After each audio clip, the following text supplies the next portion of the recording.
दिगंबरा दिगंबरा श्रीपाद वल्लभ दिगंबरा. श्री अवधूत चिंतन श्री गुरुदेव दत्त.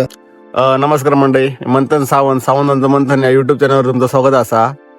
ह्या व्हिडिओ तुमका श्री टेंबे स्वामी महाराजांची जन्मभूमी तसाच माणगावचं दत्त मंदिर आणि झळ टेंबे स्वामी महाराजांका दत्त महाराजांनी दर्शन दिलं होतं ती गुफा या व्हिडिओच्या माध्यमातून बघू भेटली. तर व्हिडिओ तुम्ही पूर्ण बघा. तर चला तर जाऊया माणगाव. गेल्या आठवड्यात जरा बरा नव्हता त्यामुळे व्हिडिओ पडक पण जरा उशीर झालो, पण आता पुन्हा असं होतं नाही. आता कंटिन्यू व्हिडिओ पडत राहतले ह्या चॅनलवर. तर तुम्ही या चॅनलवर नेहमी रवा, व्हिडिओ बघत राहा आणि असंच प्रेम करत राहा. तर चला तर जाऊया माणगाव. आम्ही आता निघालो ते माझगावातून. माझगाव ते माणगाव हे अंतर 28 किलोमीटर एवढे आहे. वाटेत भेटते ती म्हणजे आमची वाडी, म्हणजेच सुंदरवाडी. तुम्ही जर कोकणात आलात तर आमच्या सावंतवाडीला नक्कीच भेट द्या. सावंतवाडीसारखी सुंदरता तुम्हाला कोकणात कुठेच भेटणार नाही. कुलगावातनं जाताना वाटेत ती भेटतात म्हणजे कुंती आणि ओवळ्याची गजऱ्याची असलेली फुले. कुलगावातील लोकल माणसं हे गजरे स्वतः तयार करतात आणि विक्रीस आणतात. तुम्ही हे गजरे विकत घेऊ शकता. कमीत कमी किमतीत हे गजरे तुम्हाला विकत भेटू शकतात. अखेर टिट्यावर आल्यानंतर छत्रपती शिवाजी महाराजांच्या पुतळ्याकडून उजव्या साईडला माणगावला जायला रस्ता आहे. वाटेत जाताना भेटतं ते म्हणजे श्री रामेश्वर मंदिर. ह्याचा पण व्हिडिओ तुम्हाला नक्कीच आमच्या चॅनलवर बघायला मिळेल. हिरव्यागार वनरायतनं प्रवास करता करता आम्ही पोचलो माणगाव बाजारात. माणगाव बाजारातून उजव्या साईडला जो रस्ता गेलाय तो थेट मंदिराकडे जातो. आम्ही आता पोचलोय श्री दत्त मंदिराकडे. ह्या व्हिडिओच्या माध्यमातून दत्त मंदिरातील पूर्ण माहिती तुम्हाला या व्हिडिओतनं मिळेल. आज रविवार पण मंदिरात खूप गर्दी आहे. मग दाखवतोय या मंदिर एवढा प्रसिद्ध असता, इकडे रोज गर्दी असता. तुम्ही कधी पण या मंदिरात गर्दी असता. आज पण आम्ही असेल रविवार होतो म्हणान, पण खूप गर्दी आहे मंदिरात. दाखवतोय श्री दत्त मंदिरातली ही अलोट गर्दी देवावरची श्रद्धा दाखवून देते. तुम्हाला लाईन मध्ये असताना जेवणाचे कुपन्स दिले जातात, त्यामुळे तुम्ही महाप्रसादाचा लाभ घेऊ शकता. अवधूत चिंतन श्री गुरुदेव दत्त. या पुढील व्हिडिओत आपण श्री टेंबे स्वामी महाराजांबद्दल माहिती जाणून घेऊया. वेदशास्त्र संपन्न हरिभट्टांचे चिरंजीव गणेश भट्ट व त्यांची सुशील पत्नी रमाबाई हे दाम्पत्य माणगावात राहत होते. एके दिवशी गणेश भट्ट गाणगापुरी गेले आणि त्यांनी आपल्या आराध्य दैव दत्तगुरूंची 22 वर्ष सेवा केली. एके दिवशी दत्तात्रयाने त्यांना दृष्टांत दिला की आम्हीच आपल्या घरी पुत्ररूपाने घरी येऊ, आणि गणेश भट्ट पुन्हा माणगावी आले. श्रावण कृष्ण मास इसवी सन 1834 रोजी त्यांना तेजस्वी पुत्ररत्न झाला. त्यांचे नाव वासुदेव असे ठेवण्यात आले. वयाच्या 5व्या वर्षापासून त्यांना हरिभट्टांकडून धार्मिक शिक्षण सुरू करण्यात आले. वयाच्या 8व्या वर्षी त्यांचे मौजी बंधन झाले. 12व्या वर्षी ऋग्वेद संहितेसह अध्ययन झाले. वासुदेव सरस्वती जसे मोठे झाले तसे त्यांचे नृसिंहवाडीत जाणे येणे वाढले. त्यातच त्यांना नृसिंह सरस्वतींचा अनुग्रह प्राप्त झाला. देवाज्ञा झाली, आपण माणगावी जाऊन गावाची स्थापना करावी. नृसिंहवाडीतून माणगावी जात असताना कागल येथे त्यांना मूर्तिकार भेटला. तेव्हा त्यांनी मूर्तिकाराला सांगितलं की मला एक सुबक अशी दत्त मूर्ती करून द्याल का. मूर्तिकाराने सांगितलं हो, मी करून देतो. तेव्हा वासुदेव सरस्वतीने सांगितलं की माझ्याकडे आता पैसे नाही आहेत, त्यामुळे मी तुम्हाला हे पैसे हप्त्याने देतो. असे सांगून श्री वासुदेव सरस्वतींनी दत्तमूर्ती माणगावात आणली. त्याच रात्री माणगावातील एक वृद्ध महिलेला दृष्टांत झाला की तुझी जी जागा आहे ती या मंदिराला दान कर. तेव्हा त्या वृद्धेने ही जागा दत्त मंदिराला दान केली आणि वासुदेव सरस्वतींनी स्वतः उभे राहून ह्या मंदिराचा जीर्णोद्धार केला.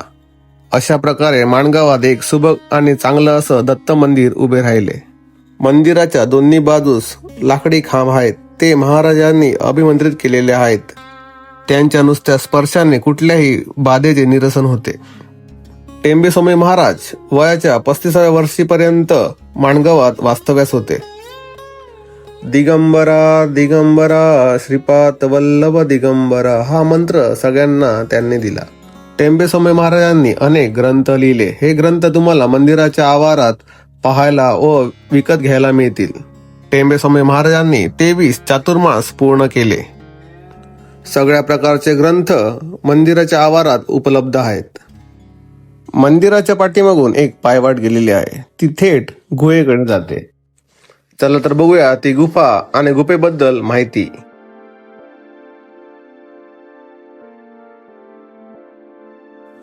कोल्हापूर जवळ कुडतरी या नावाचं छोटस गाव आहे.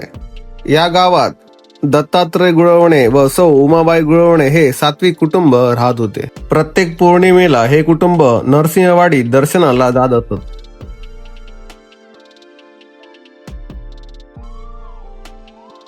तर आता आम्ही चाललो असतो टेंबेस्वामी महाराजांच्या गुफेकडे. जर त्यांना दत्त महाराजांनी दर्शन दिलं होता, तर चला तर बघूया ती गुफा कशी असत ती. मंदिराच्या पाठीमागनं वाट गेलेली आहे, वाट बरी आहे आणि अर्धे रस्तो बांधून ठेवलेला आणि तसे पायरे बिरे सिमेंटचे पायरे वगैरे आहेत, त्यामुळे काही टेन्शन नाही चालायचं वगैरे. एके दिवशी दुपारी 12 वाजता त्यांच्या कानी नारायण ध्वनी आणि संन्यासी जवळ आल्याची चाहूल व्हायला लागली आणि मांडीवर वस्तू पडण्याची जाणीव झाली. मांडीवर जेव्हा बघितलं तेव्हा एक कागदाची पुडी त्यात होती. त्या पुडीत दत्तात्रयांच्या पादुका होत्या. दत्तात्रयांच्या चांदीच्या पादुका त्यात होत्या. नंतर दत्तात्रय भटजींना एक दृष्टांत झाला की तुम्ही ज्या पादुकांना पाणी घालत आहात ते पाणी माझ्यापर्यंत पोहोचत आहे आणि मी तुमच्यावर प्रसन्न आहे. हे दोन्ही दृष्टांत मार्गशीर्ष मध्य त्रयोदशीला शके 1818 झाले. त्यामुळे दत्तात्रय गुळवणे आणि सौ उमाबाई गुळवणे हे दोन्ही खूप खुश झाले. 23 डिसेंबर 1886 रोजी गुरुवारी दत्तात्रय पंत भटजींना रात्री 8:19 पुत्ररत्न झाला. त्या पुत्राचे नाव वामन असे ठेवण्यात आले. गुफेकडे जो येताना मड लागतो तो वामन गुळवणे यांचा. श्री टेंबेस्वामी महाराज जिथे साधना करायचे ती ही सुंदर अशी गुफा. नैसर्गिकरित्या 2 दगडांच्या मध्ये तयार झालेली ही गुफा आहे. बाहेर कडाक्याचं ऊन असताना पण गुफेत एकदम थंडगार वाटते. श्री टेंबेस्वामी महाराजांना दत्तगुरूंनी याच गुफेत दर्शन दिले होते. दत्तगुरूंचे भक्त बरेच या ठिकाणी साधना करण्यासाठी या ठिकाणी नक्की येतात. माणगावच्या दत्त मंदिराला जर तुम्ही भेट दिलात तर ह्या गुफेकडे तुम्ही नक्की येऊन जावा. मंदिराकडनं गुफेकडे येण्यासाठी 15 ते 20 मिनिटं लागतात. ही पूर्ण जागा वन खात्यात येते, तरी पण भाविकांची गैरसोय होता कामा नये म्हणून ही पूर्ण जागा भाविकांसाठी खुली करण्यात आलेली आहे. गुफेत टेंबेस्वामी महाराजांच्या मूर्तीची स्थापना करण्यात आलेली आहे. इथे शांत बसल्यावर वेगवेगळ्या पक्ष्यांचे आवाज तुमच्या कानावर नक्की पडतील.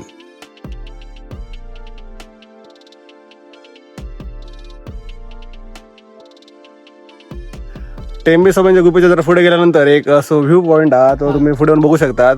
तुमका आता व्हिडिओ तुम्ही दाखवतले कसं दिसता तो तुम्ही नक्की बघा आणि तुम्ही पण नक्की भेट द्या ह्या मंदिरात आणि गुफेक आणि व्ह्यूचा आनंद तुम्ही पण घ्या. तर चला तर बघूया हे व्ह्यू. फक्त येताना जरा पायात चपला घाला, कारण दगड ना लागतात पायांका. तर चपला घालून खाली या, नाहीतर पाय तरी घडला. आता दगड पायांका लागतात बऱ्यापैकी. सावकाश या. माणगाव गावाची सुंदरता उंचावरून अजून सुंदर दिसते. गुफेकडे जाताना तुम्हाला उंच उंच झाडं बघायला मिळतील. या ठिकाणावर तुम्ही जर जात असाल तर या ठिकाणाचे पावित्र्य तुम्ही नक्की राखा. श्री टेंबेस्वामी महाराजांची ही जन्मभूमी आहे.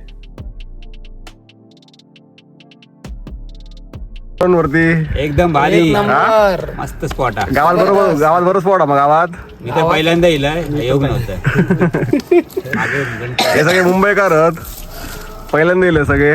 जीवन मुंबईकार मोठो. हे गावकरी आहेत, हे गावातले माणूस होते. बाटली बिटली करून फिरतात. नाहीतर शेणावर बसती.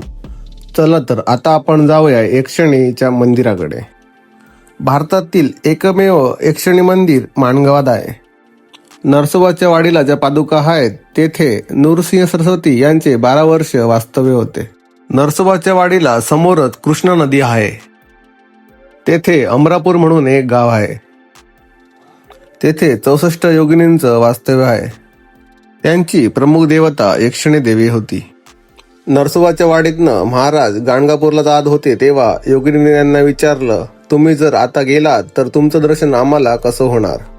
नृसिंह सरस्वतींनी त्यांना सांगितलं, मी काही वर्षांनी माणगावात जन्म घेणार आहे. तू तिथे जा आणि गाव वसव. म्हणून प्रमुख देवता यक्षिणी माणगावात आली. ग्रामदेवता म्हणून तिची स्थापना झाली. वासुदेव सरस्वतींची कुलदेवता यक्षिणी देवी आहे. मूळ मंदिर प्राचीन असून त्यावरील नक्षीकाम बघण्यासारखे आहे. यक्षिणी देवीच्या बाजूलाच महाराजांचं मूळ घर आहे. इसवी सन 1854 रोजी वासुदेव सरस्वती महाराजांचा जन्म झाला. तसेच इसवी सन 1914 रोजी त्यांनी समाधी घेतली. वयाची 60 वर्ष त्यांनी दत्तगुरूंची सेवा केली. बाजूलाच नारूर म्हणून एक गाव आहे. तेथील अन्नपूर्णा गोडे यांच्याशी त्यांचा विवाह झाला होता. महाराजांनी 7 वर्षांनंतर भारत भ्रमण करायला निघालेत. नरसोबाची वाडी केली आणि पुढे गंगाखेडमध्ये गेले असता त्यांच्या पत्नीचा देहांत झाला. गोदावरी तीरावर त्यांची समाधी आहे. नंतर टेंबेस्वामी महाराज कधी माणगावात परतलेत नाहीत. आता आपण जाणून घेऊया तेथील महादेव मंदिराचा इतिहास. माणगाव हे गाव वसवताना भूत प्रेत पिशाच हे कार्यरत होते. मग गाव वसवण्यासाठी शंकराची आराधना केली गेली. ते हे महादेव मंदिर. तेव्हा येथे श्री महादेवाची स्थापना करण्यात आली. तुम्हाला मंदिराच्या परिसरात इकडे लाकडी खेळण्यांची दुकानं बघायला मिळतील. सावंतवाडी हे लाकडी खेळण्यासाठी प्रसिद्ध असे शहर आहे. तुम्हाला ही लाकडी खेळणी अगदी स्वस्त दरात मिळून जातील. वेगवेगळी खाद्यपदार्थांची दुकानं पण तुम्हाला येथे पाहण्यास मिळतील. मी दीपक शशिकांत साधले या ठिकाणी श्री दत्त मंदिर न्यास या संस्थेमध्ये सचिव म्हणून काम करतोय. अवधूत चिंतन श्री गुरुदेव दत्त हे टेंबेस्वामी स्थापित दत्त मंदिर आहे. टेंबेस्वामी महाराजांच्या वडिलांनी गाणगापूर इथे 12 वर्ष तपश्चर्या केली आणि त्याचं फळ म्हणून स्वामी महाराजांचा या माणगावच्या ठिकाणी जन्म झाला. टेंबेस्वामी म्हणजे प्रत्यक्ष दत्तप्रभूच. दत्तप्रभूंच्या आज्ञेमुळेच टेंबेस्वामींनी आपलं संपूर्ण परिभ्रमण किंवा वर्तणूक ठेवलेली होती. महाराजांनी या ठिकाणी दत्त महाराजांच्या आज्ञेनुसारच नरसोबाच्या वाडीतनं माणगावून येताना त्याने एक दत्तमूर्ती दिली आणि त्या दत्तमूर्तीची स्थापना इथे छोटंसं मंदिर बांधून महाराजांनी केली आणि दत्त जयंतीसारखे उत्सव या ठिकाणी सुरू केले. महाराजांच्या पश्चामध्ये इंदूरच्या राणी इंदिराबाई होळकर यांनी या मंदिराचा जीर्णोद्धार केला 1938 साली. आणि त्याचबरोबर 2 वर्षांनी महाराजांचा ज्या ठिकाणी जन्म झाला त्या देवी यक्षिणी मंदिरच्या बाजूलाच महाराजांच्या घराचा देखील त्यांनी जीर्णोद्धार केला. टेंबेस्वामी महाराजांनी संपूर्ण भारतभर पायी परिभ्रमण केलं म्हणून त्यांना परमहंस परिव्राजकाचार्य असं म्हटलं जातं. ब्रह्मावर्त या ठिकाणी असताना महाराजांना दिगंबरा दिगंबरा श्रीपाद वल्लभ दिगंबरा हा मंत्र स्फुरला की संपूर्ण भारतामध्ये किंवा अखिल विश्वामध्ये ज्याचं नामस्मरण केलं जातं. बऱ्याच लोकांना माहित नाहीये की हा टेंबेस्वामींना स्फुरलेला मंत्र आहे म्हणून. महाराजांनी एकूण आपल्या जीवनामध्ये 23 चातुर्मास केले आणि हे पूर्णप्रमाणे पायी भ्रमण करून केलेले आहे. दत्त महाराजांची आज्ञा झाली की त्या ठिकाणी ते निघाले. फक्त चातुर्मासामध्ये 2 महिने त्यांचं वास्तव्य एकाच ठिकाणी असेल. इतर वेळी ते पूर्णपणे पायी भ्रमण करत असत. चातुर्मासाच्या वेळी ते 2 महिने त्या ठिकाणी राहत असं पूर्णपणे भारतामध्ये त्यांनी परिभ्रमण केलेलं आहे. महाराजांची ग्रंथसंपदा देखील विपुल आहे. द्विसहस्री गुरुचरित्र, समश्लोकी गुरुचरित्र हे गुरुचरित्राच्या आधारे त्यांनी केलेले आहे. जे मूळ गुरुचरित्र आहे त्याचं रूपांतर तेवढ्या श्लोकामध्ये केलं ते समश्लोकी आणि त्याचं रूपांतर सारांशामध्ये 2000 श्लोकामध्ये केलं तर द्विसहस्री गुरुचरित्र. सर्वसामान्य इतर लोकांसाठी देखील त्यांनी सप्तचरित्र गुरुचरित्राची सुद्धा पोथी लिहिलेली आहे. महाराजांच्या ठिकाणी या ठिकाणी दत्त मंदिरामध्ये एक प्रश्नावली आहे की आपल्या काही समस्या असतील, काही अडचणी असतील, तर अडचणींचं निराकरण करण्यासाठी म्हणून त्या प्रश्नावलीमधनं आपल्याला एखादं उत्तर मिळतं आणि त्याचं उत्तराप्रमाणे जर आपण त्याचं पारायण करायचं असेल किंवा सेवा करायची असेल, ती सेवा केल्यानंतर अगदी निश्चितपणे आपलं जे मनोरथ आहे ते पूर्ण होतच, असा सगळ्या लोकांचा विश्वास आहे. आमचा देखील दृढ विश्वास आहे.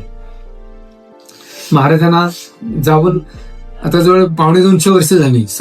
त्यांची समाधी ही गरुडेश्वर म्हणजे आता ते सरदार सरोवर प्रकल्प स्टॅच्यू ऑफ युनिटी आहे बघा, त्याच्या जवळच महाराजांची समाधी स्थान आहे गुजरातमध्ये. हा गुरुप्रतिपदा उत्सव आजचा साजरा होतोय. नृसिंह सरस्वती स्वामी महाराजांनी शैलगमन यात्रेचा हा दिवस आणि हा गुरुप्रतिपदा उत्सव म्हणून ओळखला जातो. नरसोबाच्या वाडीला हा उत्सव साजरा केला जातो. तसंच या ठिकाणी देखील प्रतिवार्षिक माघ पौर्णिमा, प्रतिपदा आणि द्वितीया त्यातली गुरुप्रतिपदा ही प्रतिपदा माघ वद्य प्रतिपदा. तर या ठिकाणी हा 3 दिवसाचा उत्सव असतो. विविध कार्यक्रम असतात, सांस्कृतिक कार्यक्रम असतात, तसंच तत्वयाग असतो आणि हा 3 दिवसाचा भरगच्च कार्यक्रम असतो. याची ह्या वर्षी द्वितीयेला समाप्ती होणार आहे यागाची. सायंकाळच्या वेळी पालखी आरती, पालखी आणि कीर्तन हे कार्यक्रम असतात आणि याने दर दिवसाची सांगता होत असते. या मंदिराच्या मागच्या बाजूला पूर्व आणि दक्षिण यांच्या मध्यावर एक गुहा आहे की ज्या ठिकाणी महाराजांनी तपश्चर्या केलेली आहे, साधना केलेली आहे. जवळजवळ 20 मिनिटं या ठिकाणी चालत जाण्यासाठी लागतात. वन विभागामध्ये ही येते, पण हा जो मधला रस्ता आहे हा लोकांच्या भक्तगणांसाठी जाण्यासाठी खुला ठेवलेला आहे आणि या ठिकाणी लांब जे लोक येतात हे गुहे ठिकाणी जातात, साधना करतात. त्या ठिकाणी नियमितपणे काही पूजा करणारे सुद्धा भक्तगण आहेत आणि यांच्यामार्फत ही पूजा अर्चा वगैरे त्या ठिकाणी होत असते. तर आपण अगदी सर्वांनी या चांगल्या ठिकाणाचा अनुभव घ्यावा अशी आमची देखील मनोमन अशी इच्छा आहे.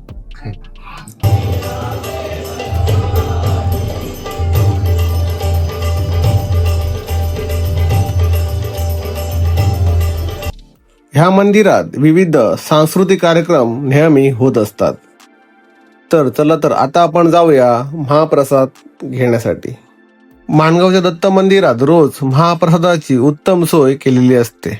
एका वेळेस 1000 लोक ह्या मंदिरात महाप्रसादाचा लाभ घेऊ शकतात.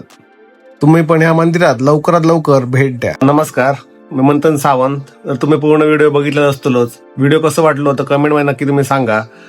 या व्हिडिओच्या माध्यमातून तुमका दत्त मंदिरावर पूर्ण माहिती, तसाच टेंबे स्वामी महाराजांच्या गुफेबद्दल पूर्ण माहिती बघू भेटली. असेच व्हिडिओ पूर्ण बघत राहा, तर तुमका त्याबद्दल माहिती कळत राहतली आणि असंच सपोर्ट करत राहा. आणि ह्या चॅनलवर कोण जर नवीन असतील त्याने चॅनल सबस्क्राईब करा आणि असंच प्रेम करत राहा. धन्यवाद.